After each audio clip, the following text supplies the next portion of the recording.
Vous connaissez tous Tatsuki Fujimoto. Et si vous ne savez pas qui c'est, ce n'est jamais que l'auteur de Fire Punch, Don't Look Back ou Goodbye Eri. Et d'autres trucs pas connus genre Chainsaw Man, vous savez sans doute pas ce que c'est. Pourquoi je vous parle de Tatsuki Fujimoto? Parce que c'est un mangaka que j'adore mettre en parallèle avec une autre mangaka un petit peu moins connue. Je parle de Paru Itagaki. Et sinon Itagaki vous dit quelque chose, c'est normal, vous pensez sans doute à Keisuke Itagaki, l'auteur de Baki. Et c'est normal parce que, littéralement, c'est son père. Voilà, Paru Itagaki et Keisuke Itagaki, ils sont père et fille. Et si vous ne savez pas ce que Paru Itagaki a fait comme manga, c'est assez simple, c'est l'autrice de Beastars. Et aussi de beaucoup de trucs qui font un tome à peine, ou de petits projets qui font quelques tomes seulement, et d'autres mangas un petit peu plus longs, genre Sanda, dont on va parler aujourd'hui. Pourquoi je fais un parallèle entre elle et Fujimoto? Premièrement, parce qu'ils ont le même âge. Deuxièmement, leur premier vrai gros projet commence la même année, soit en 2016. En fait, si je les mets les deux en commun, c'est à travers leurs œuvres. Les deux sont des mangakas qui font du one-shot comme des séries longues, les deux ont un style de dessin parfois très graphique qui peut sembler même un petit peu brouillon, et surtout les deux sont ultra trash dans la manière dont ils traitent leurs sujets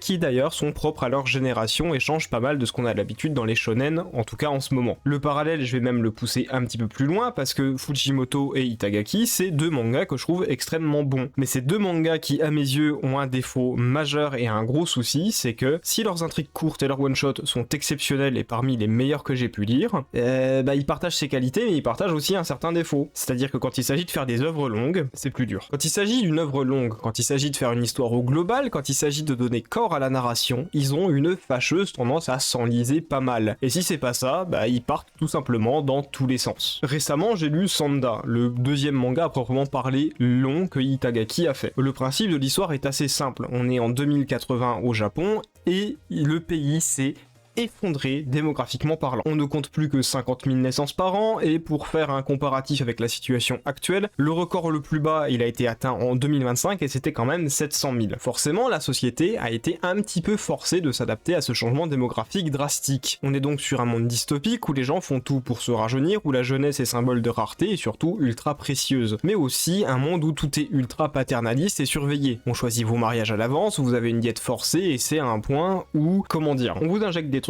pour empêcher votre croissance, ou en tout cas pour être sûr que vous restiez enfant le plus longtemps possible. Ça va notamment vous empêcher de grandir. Ouais, on en est à ce niveau-là. Pareil, on surveille vos repas pour éviter qu'un apport nutritif trop élevé vous fasse grandir. Et déjà, l'idée de base, je la trouve très novatrice. Mais en plus, ça va permettre de traiter plein d'autres sujets. On y reviendra plus tard parce que aussi intéressant cette situation soit-elle, ça vient pas sans grand défaut. Le souci, c'est que ce monde est globalement trop peu cohérent pour être fonctionnel. En tout cas, il l'est trop pour permettre la fameuse suspension d'incrédulité.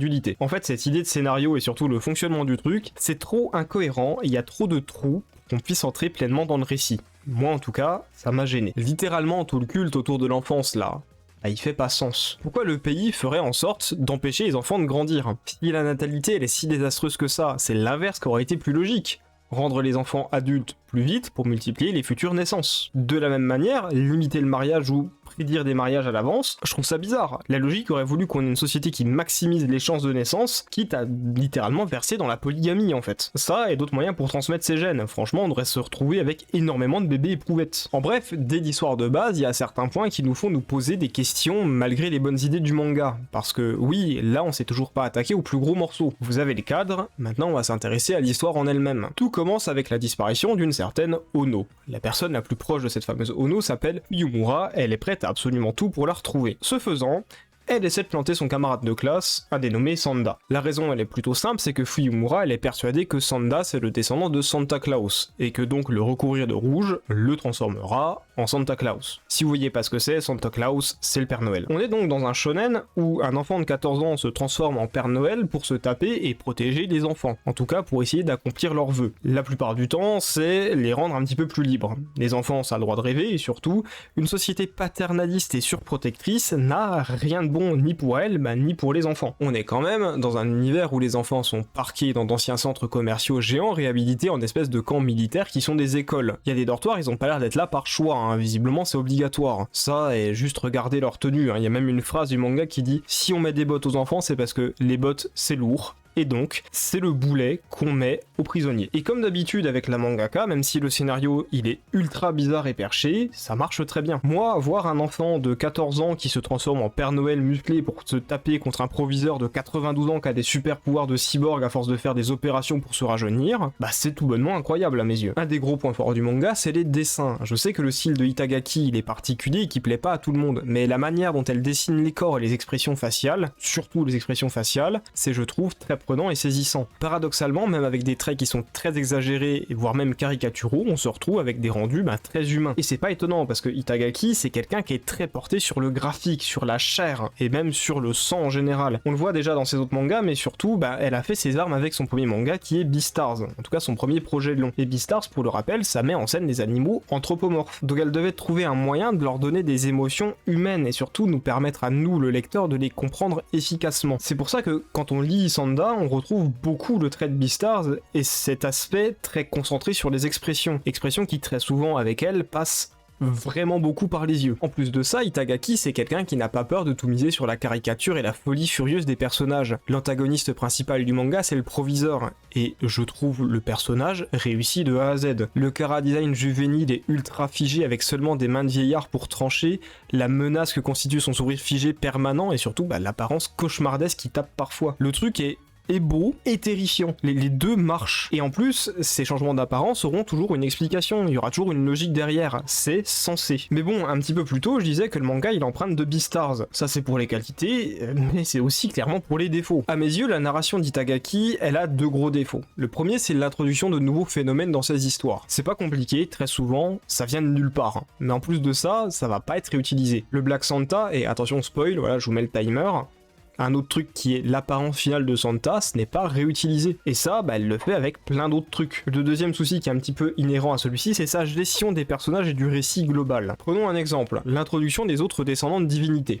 Je vous le dis, ça a failli me faire lâcher le manga. Déjà parce que la majorité de Osef, ils serviront pas à grand chose, et ensuite, parce que c'est juste mal fait. On vous sort qu'il y a d'autres descendants que Santa. Bon, déjà, ça sort un petit peu de nulle part. Nous, on s'attendait juste à lui ou au Ren, en tout cas, c'est ce qui était vendu. Même le Ren, je le trouve un petit peu rajouté au dernier moment. Mais au final, il y en a d'autres. Et attention, spoiler, nouveau timer, ont introduit le Jack-o'-lantern qui servira à rien dans le récit. Pas la peine de rêver, le mec il est là une fois, vous le reverrez jamais, ça ne sert à rien. Sauf que bon, on vous introduit Santa Claus, le Ren et Jack-o'-lantern. Donc, petite, il y a d'autres descendants. Ça a été dit, il y a d'autres descendants. Autant essayer de deviner desquels. Tu te dis, je sais pas, le lapin de Pâques, la fée des dents. Le manga a l'air de choisir des trucs occidentaux. Autant aller jusqu'au bout. Vous y êtes pas du tout. Les descendants, c'est le Namahage, le Mizukaburi, le Pantu, le Kukeri et Orihime, et le Hikoboshi. Ça, et aussi il y a le Bodze. Donc littéralement, à part le Kukeri qui est bulgare, tous les autres sont du folklore japonais ou des îles japonaises. Je trouve que ça fait aucun sens. En fait, si, ça peut faire sens, mais c'est trop mal géré. Tu pars sur un folklore occidental.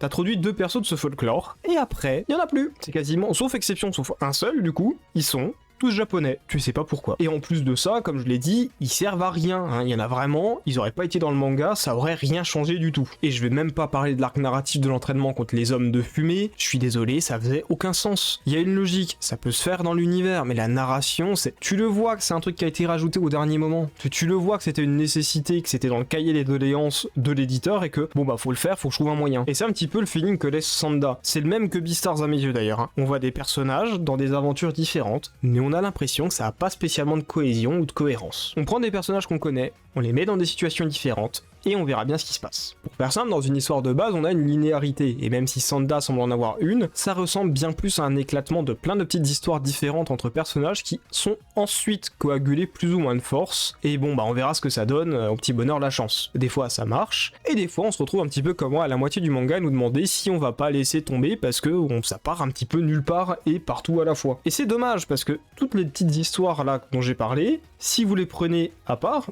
individuellement, elles sont incroyable. C'est le plus grand point fort du manga. Le gros souci, c'est que Itagaki n'arrive pas à les implémenter correctement dans une globalité, dans un plus grand récit. Donc on pourrait faire un jeu très simple qu'on appellerait le créer ton propre groupe, tant certains personnages semblent à part du récit et interagissent peu avec le reste du monde, puisque ces personnages sont trop liés à l'histoire d'un autre personnage. C'est le cas genre de la grande principale et du principal, ou de la gamine tueuse avec Sanda. T'as pas l'impression qu'ils existent en dehors de l'autre personnage. T'as même l'impression qu'ils n'existent pas dans le récit, ils sont là et ils disparaissent. Je trouve que le truc de l'enfant tueuse, c'est un exemple parfait parce que son histoire, est exceptionnelle. C'est, je pense, une des meilleures histoires du manga. On est dans un monde où les enfants peuvent absolument tout faire sans risquer quoi que ce soit, même tuer quelqu'un. Donc on nous dit que dans ce monde, il y a une classe spéciale où on met des enfants tueurs. Et on apprend que la gamine, elle a tué sa propre mère. Ça ne resservira jamais dans le récit, et on s'en inquiétera pas plus que ça. Voilà, on t'en parle une fois et ça disparaît. Déjà, c'est frustrant, mais c'est ça avec trop de points du récit. L'histoire du principal, qui est un des meilleurs personnages du manga, encore une fois, exceptionnel, hein. Son final, son dégoût de l'âge, son attachement au passé, tout ça qui est mis en opposition avec Sanda et surtout à la principale, c'est une réussite totale. Pour autant, l'impact global sur les personnages et le récit en général, il est ultra pauvre par rapport à l'importance du personnage en tant que tel. La grande principale nous dit que l'école et que le personnage a changé grâce au personnage principal, mais à aucun moment le récit te le fait ressentir. Tu ne le remarques jamais, si on te l'avait pas dit, tu l'aurais pas vu. T'aurais vu que lui a changé, mais elle a dit change l'école. Moi j'ai pas vu l'école changer, hein. Pour moi c'est la même chose. Hein. Alors que un personnage qui a cet impact, s'il change, on aurait dû le ressentir directement dans absolument tout le cosme du manga. C'est ça le principal défaut en fait. Hein. Ce qui devait être des actes qui affectent la globalité du récit ne le sont jamais, ou en tout cas pas suffisamment. Le seul à avoir un impact concret, c'est le personnage principal. Ce qui fait que, fatalement, tout tourne trop autour de lui. Surtout quand on commence à quitter un peu le principal pour s'intéresser à d'autres antagonistes. Ce qui pour moi était une erreur narrative. Il était plus intéressant le principal, sincèrement. On se doutait de l'identité du fameux autre antagoniste, mais il est nettement moins bon que le principal, genre de loin. Et le manga en a souffert à mes yeux, parce que le seul truc intéressant dans ce cas-là, c'était le personnage principal. Il y avait déjà trop d'importance dans le récit de base. Le truc qui faisait que ça fonctionnait bien, c'était justement cette relation avec le principal. Sauf que comme on le voit moins, ça marche moins. Pour autant, le manga n'en reste pas moins globalement bon. Hein. Surtout, j'adore la conclusion de l'histoire, mais encore une fois, si vous prenez plus indépendamment, les histoires sont meilleures que le manga dans sa globalité. Lisez plus pour voir des petites histoires que pour lire un grand manga en fait. Entre les histoires qui parlent de souvenirs traumatiques et d'agressions sur les enfants, d'ailleurs ça c'était le truc que j'avais parlé au début de la vidéo, sachez que je trouve que ce manga est une réponse directe à comment est traitée la jeunesse au Japon. Sachez, et je vais vous mettre un lien vis-à-vis de ça, hein, c'est un truc qui est quand même assez documenté, il y a énormément d'adolescents qui sont SDF et qui font tout pour avoir de l'argent au Japon et quitter leur maison. Quand vous regardez l'ambiance du manga et le synopsis que je vous ai donné au-dessus avec l'espèce de camp un petit peu militaire et les enfants qui sont parqués et la surprotection des enfants, pour moi, c'est une réponse à ça en fait. C'est un Japon qui s'est rendu compte qu'il a raté et qui part donc dans l'autre extrême. Au lieu de laisser les enfants à l'abandon, il les surprotège. Bref, le manga, il sait très bien faire ses histoires et il a su embrasser tous les registres correctement. Le tragique, le romantique et même le comique. C'est clairement pas un pari gagné, surtout vu l'ambiance et l'histoire de base. Rien que pour ça et pour certains personnages qui proposent des angles de vue nouveaux et surtout plaisants sur certains aspects du shonen classique, je vous conseille la lecture de Sanda. J'espère que cette vidéo vous aura plu. C'était Béléus et je vous dis salut à tous.